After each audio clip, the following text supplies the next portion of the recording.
Saudi Arabia has executed a Jordanian man whose family say he was tortured into confessing to drugs charges. Hussein Abu al-Khair, 57, had 8 children and was a driver for a wealthy Saudi. He was arrested in 2014 while crossing the border from Jordan into Saudi Arabia, accused of smuggling amphetamines. He was later sentenced to death, after a trial criticized by Amnesty International as grossly unfair. His sister, Zainab Abul al-Khair, said he had told her from jail that he had been strung up by his feet and beaten.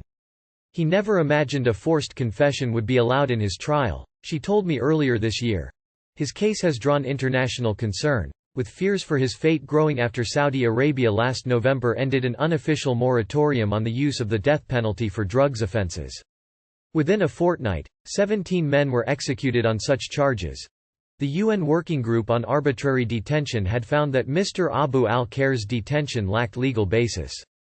And in late 2022, the UN Human Rights Office appealed for his release. It says the use of the death penalty for drug offenses is incompatible with international norms and standards. We urge the Saudi government to halt al-Khair's reported imminent execution and to comply with the working group's opinion by quashing his death sentence, releasing him immediately and unconditionally, and by ensuring that he receives medical care, compensation and other reparations, said spokesperson Liz Throssell. The announcement that Hussein Abu al-Khair had been put to death was made on the Saudi press agency and comes a year to the day since the biggest mass execution in modern Saudi history. Campaign group Reprieve said the Saudi authorities had not warned his family that he was about to be executed, or given them the chance to say goodbye. It has been highly critical of Saudi Arabia's allies, including the UK, for not taking a stronger stand against human rights abuses in the kingdom.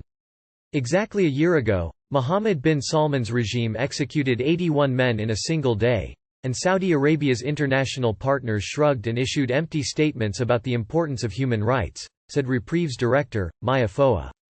Rather than condemn the crown prince, world leaders queued up to shake his bloodstained hands. Today's atrocity and others like it is the inevitable result.